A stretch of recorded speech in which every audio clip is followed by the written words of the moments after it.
నమస్కారం అండి. నా పేరు కలాన్ సంజయ్ కుమార్, హైకోర్టు తెలంగాణ అండ్ ఆంధ్రప్రదేశ్. ఈరోజు చెప్పే రెండో అంశం ఏంటంటే ఇది కూడా భూమి మీదే. చాలా మంది నాకు క్లయింట్స్ కాల్ చేస్తున్నారు. వాళ్ళ సమస్య ఏంటంటే ఈ మధ్య కాలంలో కుటుంబాలలో భూ తగాదాలు ఎందుకు ఎక్కువయ్యాయి? ఈ భూ సమస్యలను సామరస్యంగా పరిష్కోవడం ఎలా? మంచి క్వశ్చన్. ఎవరైనా గుర్తుపెట్టుకోండి, మీ భూముల్లో సమస్యలు వస్తే దానికి ఒకటే ఒక మెయిన్ పాయింట్ చెప్తా. ADR, alternate dispute resolution. ADR.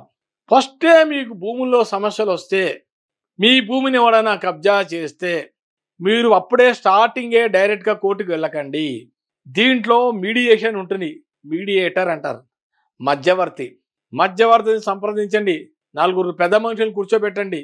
మీ సమస్యని పరిష్కారాన్ని, కుటుంబంలో కదా ఎవరైనా అన్నదమ్ముల మధ్య, అక్కచెల్లెల మధ్య ఏమైనా భూ సమస్యలు ఉంటే ఏడిఆర్ అంటారు, ఆల్టర్నేట్ డిస్ప్యూట్ రెజల్యూషన్ అని. ఇది పెద్ద మనుషులు 4 పిలిచి కూర్చోబెట్టి మాట్లాడుకుంటే 190% సమస్య తొలగిపోతుంది. అలా కాకుండా కొంతమంది ఆవేశంలో డైరెక్ట్గా ముందరే కోర్టుకు వెళ్ళిపోతారు. అది కాదు. ఫస్ట్ స్టెప్ ఏంటంటే మీడియేషన్, మధ్యవర్తనం చేయాలి. కన్సిలియేషన్ అంటారు, అర్థమైందా? ఇది చేసుకుంటూ పెద్ద మనుషుల మధ్యలో సమస్య కానీ పరిష్కారం అయ్యే ఆస్కారాలు ఎక్కువ ఉంటాయి. ఇది కూడా కాకపోతే ఆర్బిట్రేటర్ అంటారు. ఆర్బిట్రేటర్ అంటే డైరెక్ట్గా ఒక పర్సన్ని పెట్టుకుంటే అతనే ఇన్వాల్వ్ అయ్యి అతను ఈ సమస్యల్ని పరిష్కారం చేస్తారు. మీ సమస్యలు పరిష్కారం చేసుకోవాలంటే మీరు వెంటనే తక్షణమే ఒక లాయర్ని అపాయింట్ చేసుకోవాలి. న్యాయవాదిని కానీ మీరు అపాయింట్ చేసుకుంటే మీ సమస్యలు న్యాయవాదే పరిష్కారం చేసే ఆస్కారాలు ఎక్కువగా ఉంటాయి. ప్రతి ఫ్యామిలీలో ఎక్కడొక్కడ ఆస్తి తగాదాలు జరుగుతూనే ఉన్నాయి.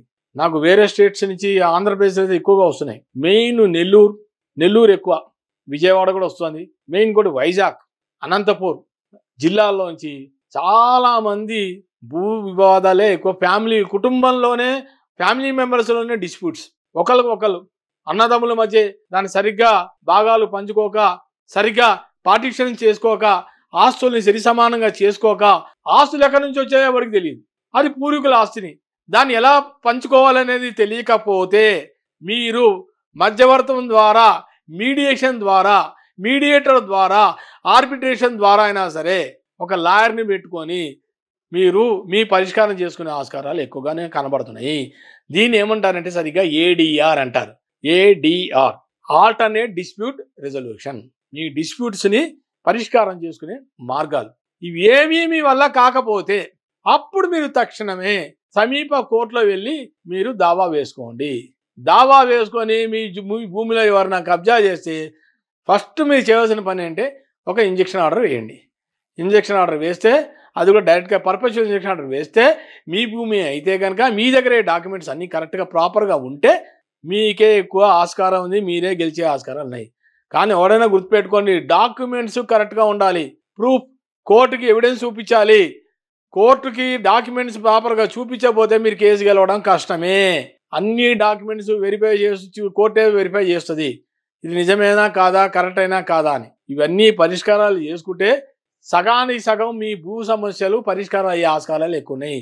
ఫ్యామిలీలో, కుటుంబంలో భూ వివాదాలు జరిగినప్పుడు ముందుగా మీరు మధ్యవర్తుల ద్వారా, మీడియేషన్ ద్వారా ప్రయత్నం చేయండి. లేదంటారా ఒక లాయర్ని పెట్టుకుని ఆయన ద్వారా పరిష్కారం చేసుకునే ఆస్కారాలు ఎక్కువ, మీకే ఎక్కువ ఈజీగా అయిపోతుంది. మీరు అనవసరంగా కోర్టు కూడా వెళ్ళవలసిన పని లేదు. ఏది కానీ పక్షంలో మటుకు మీరు అప్పుడు సమీప కోర్టులో వెళ్ళి కోర్టులో కేసు వేసుకొని మీకు మీ భూమి వచ్చే ఆస్కారం ఉంటుంది. నమస్కారం. నా వీడియో కానీ నచ్చితే లైక్ చేయండి, షేర్ చేయండి, సబ్స్క్రైబ్. Like, share, subscribe.